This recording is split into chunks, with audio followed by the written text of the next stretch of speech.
Hello YouTube. Today I'm going to talk about my ownership experience on my used 2018 Tesla Model 3 Performance that I bought used in 2024 with only 60,000 kilometers on it.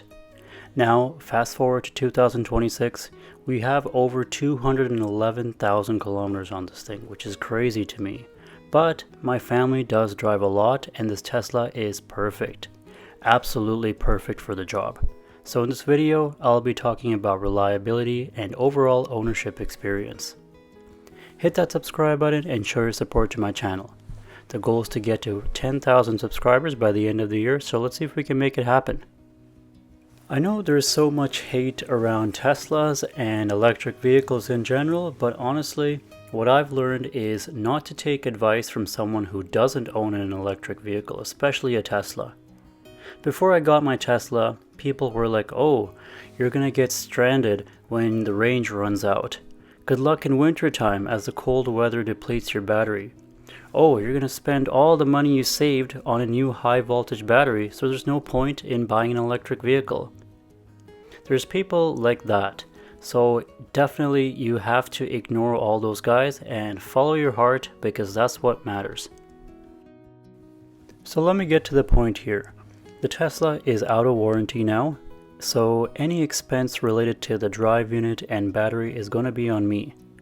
But not to be alarmed, as there's lots of new electric vehicle shops popping up in my area who specialize in electric vehicles and have options for refurbished batteries. Anyways, the reliability of this vehicle has been outstanding. No drivability issues whatsoever. And it's driving the way it did when I first test drove it back in 2024. There are some cosmetic issues that I'll go over. First off, the paint isn't the best. There's already the paint peeling here and there's rust starting to form underneath. So I'm trying to get a mud guard here, and so it'll further prevent this from happening. It's on both sides, and other than that, the paint's okay. It's not the best, but it is what it is.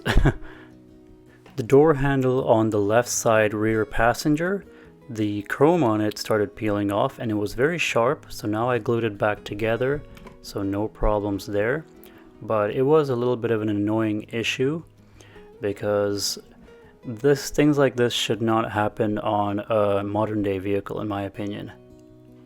On the rear hatch, whenever it rains a lot, somehow water gets into the trunk lid, and when I open it, I can hear the water splashing around inside here. But eventually it all drains out, and I don't think this should be happening on a modern day vehicle. It doesn't happen all the time, it only happens when it rains heavy, so that's something I'm trying to fix myself because I don't want the rear hatch to get all rusted out. And it will if I leave it like this. So now moving on to the real issue here.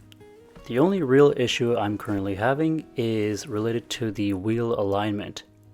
The inner side of the tire gets worn out faster than the rest of the sides on all four tires. I've got it aligned twice and the same thing is happening over and over again. And recently I found out that the performance models originally came with 235 width tires, not 245 width tires that I have here. So the next time I replace tires, I'm probably going to go with the original 235 width tires, so hopefully that will stop the inner wear. People say that Teslas eat through tires, and I think that's completely false. I've driven about 150,000 kilometers, and this year is when I bought my first set of summer tires since owning the vehicle. In this 150,000 kilometers, I bought one set of winter tires and one set of summer tires. That's it. Yes, tires are expensive on this Tesla. That's why I don't go for brand names. I go for the cheap Chinese tires, and they get the job done whether you like it or not. All my cars have cheap Chinese tires and they've been very reliable, so I don't understand people who pay over $2,000 for a set of tires just to have their car sit in their driveway for half the time. I've spent $1,300 Canadian on tires, which includes one set of winter and one set of summer tires, and that's pretty much it for maintenance. I've done about 3 windshields, which is covered under insurance, so I pay the $200 deductible, so that's about $600 there, and that's pretty much it.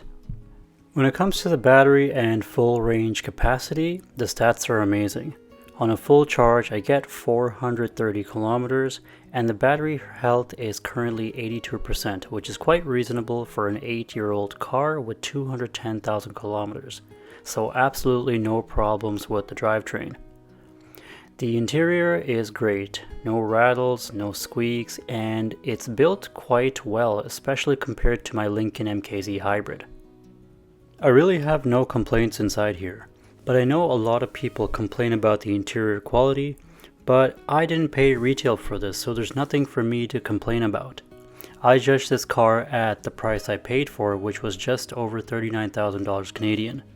If you were trying to sell me this car at retail price, I would never buy it because I know it's not worth my money in terms of quality and fit and finish. But in the used car market, this is totally worth it.